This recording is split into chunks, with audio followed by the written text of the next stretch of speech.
우리는 동일한 본문을 가지고 이제 세 번째 시간입니다. 여러분 무슨 띠입니까?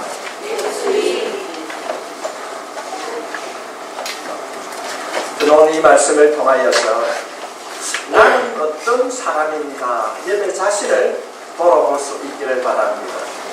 나는 과연 극동교회라고 하는 이 공동체 안에서 나는 어떤 사람인가, 아니면 우리 가정은 어떤 가정인가, 주님은 오늘 기록된 말씀을 통하여서 우리들에게 묻고 있습니다. 어떤 사람인가? 우리가 첫 시간에 살펴봤을 때에 베드로는 딸의 울음소리를 듣고 그는 통곡했다. 왜 그가 부인하였는가? 기도하지 아니하므로 부인하였고 배반하였고, 그런 일들을 우리가 지난 시간에 2시간을 통하여서 살펴보았습니다. 오늘은 주님이 잡히시던 그 밤, 베드로가 부인했던 그 밤, 가룟 유다가 은 30에 주님을 팔아넘긴 그 밤에 일어났던 그 막히는 그 순간에 있었던 사람들을 통하여서 우리가 이 시간에 교훈을 얻고자 합니다. 베드로가 주님을 3번이나 부인한 그 현장에는 여러 사람이 있었습니다. 주님을 체포한 무리들도 있었고, 당시의 종교 지도자, 장로들과 대제사장들과 서기관들이 있었습니다. 본문에는 등장하지 않지만은 유다도 있었습니다. 그는 은 30에 주님을 팔아넘긴 길에 앞장선 분입니다. 주님이 그 밤에 첫 번째는 빌라도의 법정으로 끌려갔다가 다시 헤롯왕으로 갔다가 죄가 없다니까 다시 빌라도에 보내집니다. 그래서 공회에 서게 되고 결국은 십자가를 지기 위해 골고다로 향하게 됩니다. 왜 우리는 이 베드로의 닭구름 소리를 듣고 통곡한 이 한 사건을 통하여서 오늘 또 우리가 살피려고 하는가? 특별히 닭의 울음소리를 듣고 통곡했던 베드로, 또 한 사람은 은 30에 주님을 팔아버린 가룟 유다, 또 한 사람이 아니고 또 한 부류는 많은 사람들, 무리들이 주님을 조롱합니다. 잡아 죽이라, 그렇게 말합니다. 왜 우리가 그들을 살펴야 되는가 하면은 오늘 우리가 믿음 생활, 교회 생활하는 가운데에 우리 가운데도 이런 일들이 일어날 수 있기 때문에 그렇습니다. 오늘 이 말씀을 통하여서 여러분의 마음을 돌아보고 혹이라도 내 마음속에 내 가정과 내 교회 안에 그런 일들이 일어난다고 한다면 성령의 도움으로 고침받고 변화될 수 있기를 축복합니다. 우리가 첫 번째 살펴보고자 하는 것은 베드로입니다. 우리가 지난 시간에 살펴보았을 때에 베드로는 어떤 자인가? 후회하는 자였습니다.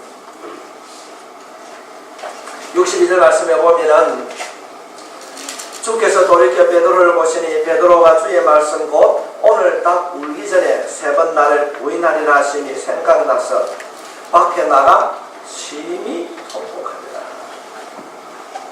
닭의 울음소리를 듣는 순간 베드로는 주님의 말씀이 생각났습니다. 아, 내가 잘못되었구나. 그냥 울었다고 말하는 것이 아니라 심히 우리말로 하면은 빼지르게 후회를 했다는 것입니다. 한 번, 두 번, 3번이나 저주하며 나와 예수는 상관이 없다고 부인한 그가 닭의 울음소리를 듣는 순간 주님의 말씀이 생각나서 가슴을 치며 통곡을 했다. 이런 의미에서 베드로에게 들려지는 닭의 울음소리는 자신의 실패를 알리는 소리였고 무엇을 잘못했는지 회개하게 하는 소리였습니다. 우리가 사복음서를 살펴보게 되면 오늘 본문 베드로가 주님을 3번 부인한 내용이 사복음서에 공히 기록이 되어 있습니다. 그런데 그가 닭의 울음소리를 듣고 가슴을 치며 통곡한 이후에 주님이 부활할 때까지 어떤 일을 했다고는 전혀 기록이 없습니다. 자신의 실수를 하고 통곡합니다. 그런데 그가 통곡하고 눈물을 흘렸지만은 그 이후에 어떤 삶을 살았는가 성경에 기록되어 있지 않습니다. 단지 기록되어 있는 것은 누가복음 12장 24절 말씀에 보면은 주님이 부활했다는 이야기를 여자들로부터 듣게 됩니다. 그럴 때에 그가 그래 예수님이 살아났구나 무덤으로 가봅니다. 그것이 누가복음 24장 12절 말씀이 기록되어 있는데 베드로는 일어나 무덤에 달려가서 구부려 들여다보니 새 마포만 보이는지라 그 된 일을 놀랍게 여기며 집으로 그렇구나 내가 죽을 것이고 죽은 후에 3일 만에 주님이 살아날 것이라는 얘기를 수차 반복해서 말씀했습니다. 그런데 베드로는 그가 정말로 딱 울음소리를 듣고 내가 잘못했구나 후회하며 통곡했지만은 그 이후에 삶이 변화되지 아니했습니다. 그냥 집으로 돌아가고 말았습니다. 좀 더 정확하게 정리를 한다면 베드로는 밖에 울음소리를 듣고 자신의 잘못을 깨닫고 뉘우쳐 후회하고 통곡을 했지만은 그 이후에 변화된 삶을 살지 않았다는 것입니다. 여러분 어떻습니까? 우리는 어떻습니까? 베드로는 주님의 말씀이 생각났어요. 심히 통곡했습니다. 이제는 내가 이전과 같은 삶을 살지 않아야 되겠다. 결단을 해야 하는데 복음서에 보면은 어디에서도 그가 어떤 행동을 했다는 기록이 없습니다. 예수님께서 붙잡혔습니다. 빌라도의 집에서 헤롯이 죄가 없다고 하니까 다시 빌라도의 법정으로 다시 공의 앞에 골고다사에 십자가를 치게 됩니다. 우리가 성경을 살펴보면 전혀 예기치도 아니했던 구레네 시몬은 주님의 십자가를 지고 가기도 합니다. 그러나 우리가 성경을 살펴봤을 때에 베드로는 후회하고 눈물만 흘렸지 어떤 일을 했다는 것이 기록되어 있지 않습니다. 우리가 요한복음 21장 말씀에 보면 주님이 부활하셔서 베드로에게 얘기합니다. 갈릴리로 가라고 말합니다. 갈릴리로 가라. 그가 부활하신 주님을 만납니다. 베드로야 갈릴리로 가라고 그렇게 합니다. 그렇다고 한다면 그가 갈릴리에 가서 뭘 해야 되겠습니까? 주님이 죽으시기 전에 말씀하셨던 대로 죽은 자 가운데 3일 만에 부활하셨다는 사실, 그분의 참 메시아라는 사실을 전해야 됩니다. 그런데 우리가 누가복음 5장 말씀을 살펴보면 베드로가 부활하신 주님의 말씀을 듣고 고향에 돌아가서 한 일이 무엇입니까? 다시 고기 잡았어요. 이때 부활하신 주님께서 베드로에게 하신 말씀이 무엇입니까? 베드로야, 오른편의 그물을 정말로 그가 주님의 말씀이 생각났다면, 정말로 통회하고 자복했다면, 부활하신 그 주님을 만났다면 그는 주님의 종인이 되어야 되는 거예요. 생각이 바뀌어야 되는 겁니다. 행동이 변화되어야 되는 겁니다. 그러나 베드로는 다시 돌아가서 고기를 잡았더라. 종이 3번 부인한 베드로에게 이런 이야기하게 됩니다. 내가 나를 사랑하느냐? 몇 번 묻습니까? 3번. 베드로가 3번 부인했기 때문에 주님이 3번을 물었을까요? 그렇지 않습니다. 베드로야, 너가 왜 나를 배반했느냐? 묻지 않습니다. 따지지 않습니다. 책임을 추궁하지 않습니다. 내 양을 먹이라고 하는 것은 내가 너희를 제자로 불렀지 않느냐? 이제 다시 제자의 자리로 돌아오라고 하는 회복의 자리였습니다. 너는 실수했지만 나는 너를 용서한다고 하는 용서의 자리였습니다. 이번 요한복음 21장이 끝나면 무엇입니까? 사도행전이 시작됩니다. 사도행전 우리가 1장 2장을 살펴보게 되면 그가 마가의 다락방에 있습니다. 기도하는 가운데 성령을 체험하고 난 이후에 그는 변화를 가져오게 됩니다. 그 이전에 베드로는 다 비우는 그 순간 가슴을 치며 통회하며 눈물을 흘렸지만은 어떤 일도 하지 아니했습니다.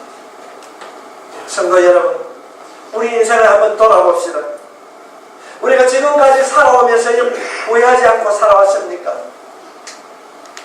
우리가 돌아보는 순간순간마다 후회가 있습니다. 하지 말아야 할 걸, 이렇게 했으면 좋을 걸, 왜 그렇게 했을까? 어쩌면 후회하는 삶으로 엮어져 있을 수 있습니다. 뉘우침의 연속이었을 것입니다. 그렇다고 한다면 이번 2017년도도 그렇게 사시겠습니까? 지나고 나면 늘 후회하는 인생을 살아가시겠습니까? 이전과 똑같은 삶을 살게 되면 실패자요 후회하는 삶을 살게 되는 것입니다. 사랑하는 성도 여러분, 뉘우치고 깨닫는 것에 머물지 아니하고 변화된 새로운 삶을 살아가는 여러분이 되시길 주의 이름으로 축복합니다. 매번 뉘우치면서 통곡하면서 그렇게 지내고 있지는 않습니다. 그런 삶을 산다면 지금도 살아계신 그 하나님이 내 삶 속에 경험되어지지 않습니다. 2017년도에는 변화될 수 있기를 바랍니다. 이제는 달라져야 합니다. 우리의 감정으로는요 변화될 수 없습니다. 주님, 내가 잘못했습니다. 심히 통곡했습니다. 그러나 그는 그것으로 끝이었습니다. 그가 성령님의 만져주심을 경험하고 난 이후에는 그는 결국에는 선교 현장에서 거꾸로 매달려서 순교하는 사람으로 변화되었습니다. 성도 여러분, 우리가 올 한 해는 베드로처럼 후회하는 인생으로 끝나는 것이 아니라 뉘우치는 것으로 끝나는 것이 아니라 새로워질 수 있길 바랍니다. 여러분, 닭의 울음소리가 우리에게는 꼭 닭의 울음소리로 들려지는 것이 아니라 때로는 설교 말씀을 들을 때에, 때로는 지나가던 찬송을 들을 때에, 때로는 자녀의 말을 들을 때, 때로는 아내의 말을 들을 때, 남편의 말을 들을 때, 언제 어느 때든지 베드로에게 들려졌던 이 닭의 울음소리처럼 여러분을 깨닫게 하는 울음소리가 들려질 수 있기를 바랍니다. 그럴 때 후회하는 것으로 끝나는 것이 아니라 이제는 변화되어야 되겠다고 행동을 바꾸는 자, 실천하는 자가 여러분이 되시길 바랍니다. 생각으로 머물지 아니하고 행동으로 옮길 때에 성령님께서 역사해 주실 줄 믿습니다. 우리가 두 번째 살펴보고자 하는 것은 바로 유다입니다. 명시적으로는 오늘 본문에 기록되어 있지 않지만 우리는 유다를 생각해야 됩니다. 유다가 그날 밤 마지막 만찬석상에서 그림에 보면 여러분 예수님 품 안에 안겨 있는 사람이 바로 유다입니다. 이 중에 나를 팔자가 있다 그러니까 주님 앞에 안겨서 하는 말이 어떤 말을 합니까? 주님, 누가 팔니까? 내니까? 말을 너무 잘합니다. 우리가 오늘 말씀을 살펴보게 되면 마태복음 27장에는 동일한 사건이지만 좀 더 자세하게 기록하고 있습니다. 마태복음 27장 3절 말씀에 보면은 그때 예수를 판 유다가 그 정죄됨을 보고 스스로 뉘우쳐 그 은 30을 대제사장들과 장로들에게 도로 갖다 주며 이 일이 언제 일어납니까? 예수님이 잡히시던 그 밤, 베드로가 3번 모른다고 부인하던 그 밤에 일어났습니다. 닭이 우는 그 밤이었습니다. 베드로가 예수님을 모른다고 부인한 그 밤, 이제 그 부인하기 직전에 가룟 유다가 병정들에게 내가 입 맞추는 자가 예수다. 그래서 은 30을 돈을 받고 주님을 팔았습니다. 근데 그가 예수를 팔고 난 이후에 바라봤을 때에 죄 없으신 그분이 조롱을 당하고 성경 말씀에 보면 주님을 때립니다. 너 내가 신이면 누가 때리는지 알아맞춰봐라. 침을 뱉기도 합니다. 지금까지 그가 메시아라고 주님이라고 선생님을 불렀던 그가 고통당하는 것을 바라봤을 때에 베드로가 가룟 유다가 마음에 갈등하게 됩니다. 죄가 없으신 그분이 죄인 취급받는 것을 보고 양심의 가책을 받았습니다. 그가 돈에 눈이 어두워서 은 30에 눈이 어두워서 주님을 팔아버렸는데 그가 양심의 가책을 받을 때 그 돈을 다시 갖다 줍니다.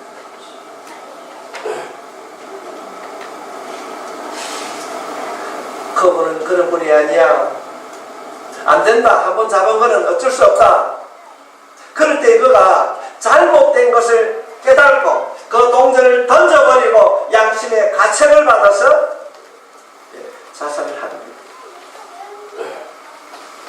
그가 양심의 가책을 받아 취한 행동은 마태복음 27장 5절 말씀에 보면은 유다가 은을 성소에 던져넣고 물러가서 스스로 목매어 스스로 목숨을 끊었습니다. 아니 그 이전에는 돈에 눈이 어두웠을 때는 생각하지도 못하였는데 하나님과 주변 사람들의 이목이 두려웠는지도 모릅니다. 그럴 때 그는 모든 것을 포기합니다. 제가 여러분들의 한 가지 질문을 드리고 싶습니다. 여러분이 지금까지 인생을 살아오면서 후회하지 않습니까? 잘못된 일이 없습니까? 오늘 본문은 우리들에게 말씀하고 있습니다. 그가 잘못을 깨달았을 때 모든 것을 포기합니다. 그래서 성도 여러분은 포기하지 마십시오. 후회를 하지만은 돌아서지 못하는 사람, 오늘 우리 시대에 너무나도 많이 있습니다. 유다와 같은 유형을 가진 사람들이 정말로 많이 있어요. 대한민국의 80% 인구 어디 삽니까? 서울에 살아요. 대한민국에 자살하는 사람의 90%가 어디에 가겠습니까? 한강에 가요. 또 자동차에 연탄불을 피워요. 스스로 목을 매기도 합니다. 이런 일들이 우리의 현실에는 너무너무 많이 일어납니다. 인간적으로 생각할 때는 마음이 아픕니다. 얼마나 고통스러웠으면, 얼마나 그 집이 무거웠으면, 때로는 자식들의 볼 면목이었고, 아내 보기에 면목이었고, 남편 보기에 면목이었고, 또 너무 억울해서 힘들고 고통스러워서 그 상황은 이해가 되지만은 성경은 뭐라고 얘기하는가? 포기하지 말라고.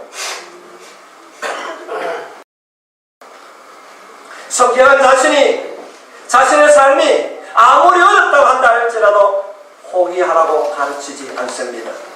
큰 일이든지 작은 일이든지 여러분 모두는 포기하는 자가 아니라 꿈을 가지는 자 될 수 있길 바랍니다. 주님은 포기하라고 말씀하지 않습니다. 왜요? 베드로는 주님을 저주하면서까지 배반했습니다. 내가 나를 사랑하느냐? 네가 나를 사랑하느냐? 너가 정말로 나를 사랑하느냐 물으시면서 베드로를 회복의 자리로 불러주시고 회복시켜 주셨습니다. 포기하지 마십시오.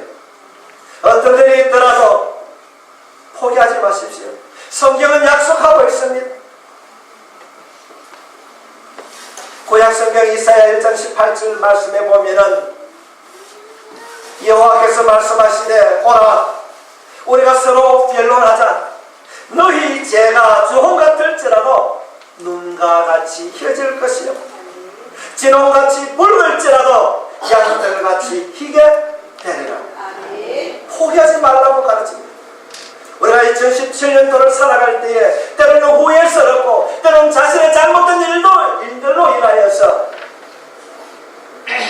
죽고 싶은 마음이 든다 할지라도 포기하지 마십시오. 회개할 수 있습니다. 주님은 오라는 것입니다. 수고하고 무거운 짐진다면 다 내게로 오라고 말씀하십니다. 다 오라고 말씀하십니다. 주님께 가면 양털같이 희게 해 주겠다는 것입니다. 회복이 가능하다는 것입니다. 어떠한 상이 온다 할지라도 포기하지 마시기 바랍니다. 주님은 회복시켜 주십니다.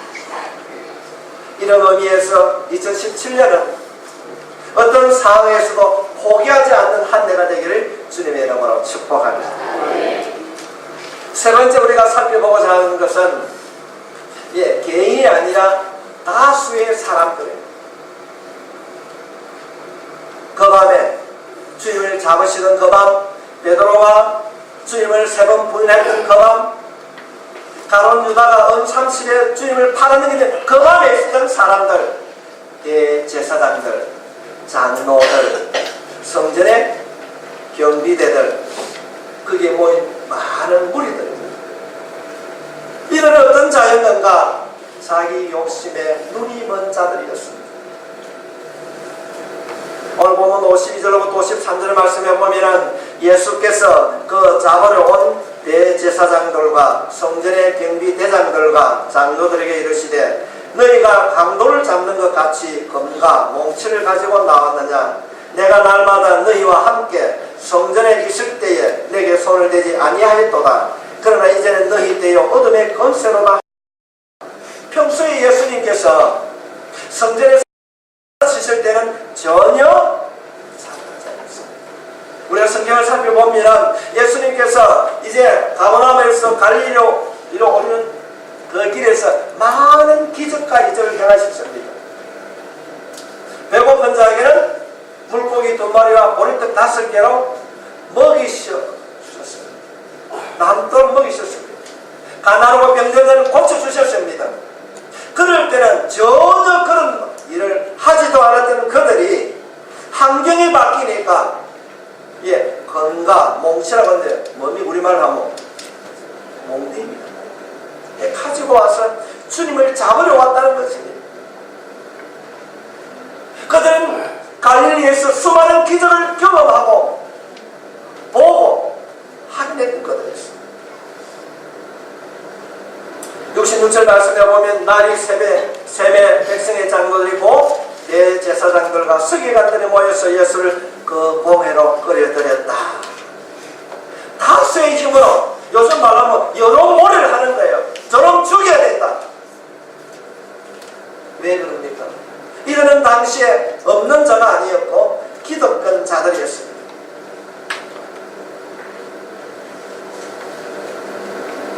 빌라를 처음 끄고 갑니다. 내가 쟤를 찾을 수 없다. 헤롯에게 보냅니다. 헤롯이 어떻게 해야 합니까? 아니 나도 쟤를 찾을 수 없다. 다시 빌라에게 보냅니다. 이들의 행동이 누가복음 23장 10절에 기록되어 있습니다.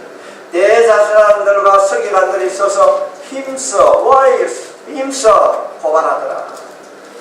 힘을 다해서 고발했다는 것입니다.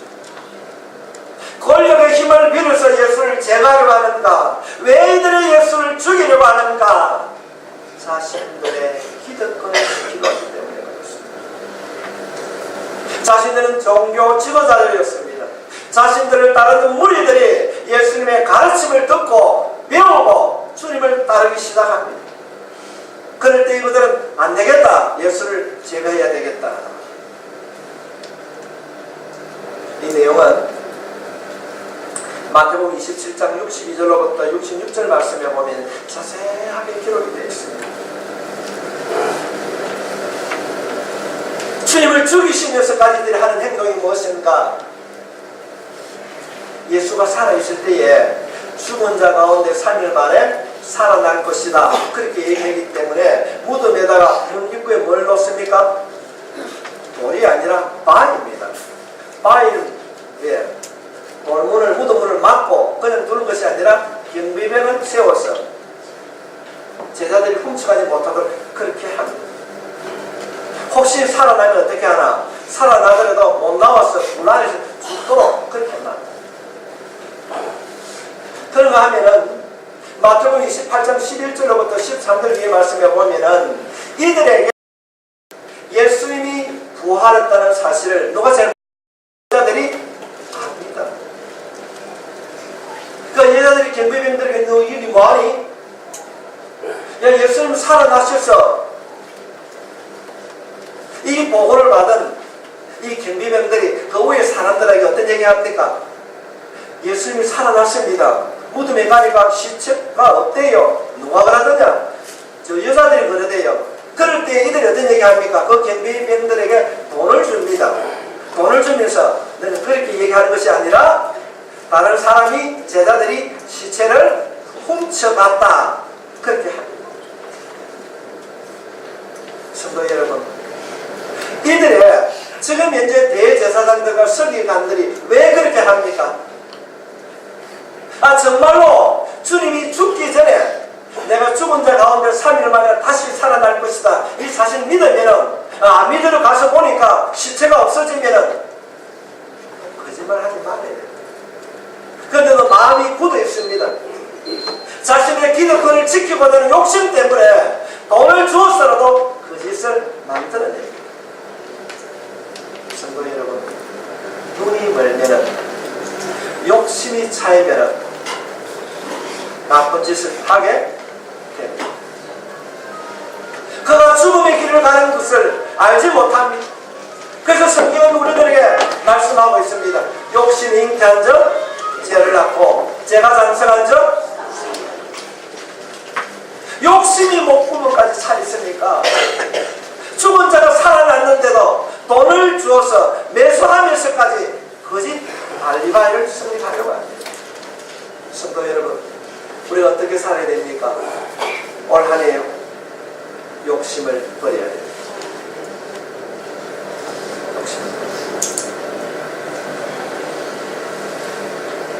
우리는 다 깨우는 소리를 말씀을 통하여서 또는 어떤 것들로 인해 듣지만은 뉘우치고 회개하는 것으로 끝나지 않고 내 욕심을 버리지 못하고 잘못된 것인 줄 알면서도 고집하고 은폐하고 그렇게 살아가는 일들이 지난 시간에 얼마나 많이 있었습니까? 때로는 체면 때문에 포기하지 못하고 그들과 함께 했던 일들은 얼마나 많이 있었습니까? 사랑하는 성도 여러분, 욕심에 눈이 멀면 진리를 알지 못합니다. 분별력이 떨어집니다. 부활하신 주님의 십자가를 바라보는 것이 아니라 자신을 바라보게 되는 것입니다. 자신을 바라보게 되면 거짓과 원망과 불평이 함께하는 삶을 살게 되는 것입니다. 그래서 결국은 무너지는 신앙처럼 열매가 없는 신앙생활을 하게 되는 것입니다. 여러분, 올해는 우리가 어떻게 살아야 됩니까? 주파수를 주님께 맞춰야 합니다. 그러면 우리 욕심을 이길 수 있어야 됩니다. 오늘 사회는 너무나도 성도 여러분, 우리 기도를 필요하는 시대입니다. 중학생이 돈 몇 푼 가지고 있겠습니까?